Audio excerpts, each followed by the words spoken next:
in ranking pizza rolls. I had no idea they had this many variations of them. I am so excited to try and compare them. You know the deal. I'm gonna taste these and rank them 1 through 8. Let's get going. I got some pizza rolls to try. We gotta start off with the Totinos, right? It's the only one I've ever had. I used to have them when I was a kid, so it's been at least, I don't know, 15 years or so. I really tried to plan these out so I wouldn't burn my mouth on camera. Let's try it out. I didn't burn my mouth, but I definitely made a big mess. It's funny because it doesn't have like a ton of flavor to me. Let me try the other half. I kind of expected there to be a little bit more cheese on the inside. I do like the outer casing though, it's really nice. I just expected the cheese to be like more impactful. The sauce is fine. It doesn't taste super oily or that it's like deep fried or anything like that, which is I think how they're made. I ate all the cheese in that first half, which is kind of a bummer. I think it's a good one to start with, but I'm very curious to see how it compares to the other ones. We're gonna try the Kroger brand. They only had pepperoni and I was like, I really wanted to try these. So we're trying the pepperoni ones. I like how bubbly the outside is. It's kind of like an egg roll wrapper. Let's try it out. The cheese flavor comes through a lot more in this one. The wrapper is thinner and a little bit crispier.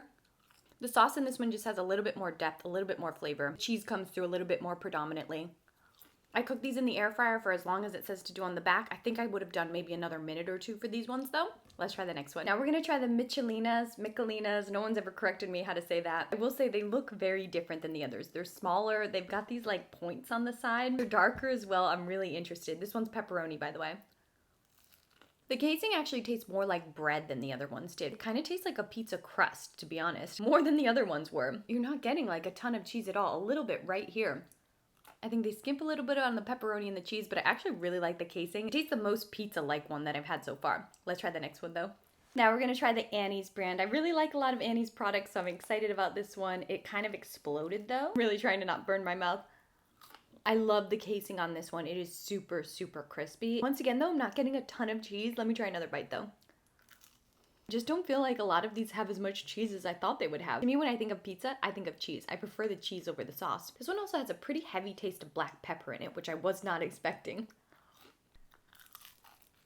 All of the sauce just came out in that one bite, which is pretty disappointing. These ones are just not filled enough. And this was $7.99. It was pretty darn expensive for such a small bag. You saw some of the other bags are much bigger than this. The inside filling is just really lacking flavor. I'm getting black pepper, but it needs like a little bit of salt. It needs more cheese, honestly. The cheese probably would have added the saltiness to it. I mean, the casing's great, but that's only half the battle. The filling's important too, and I was a little disappointed on this one. Let's try the next one though.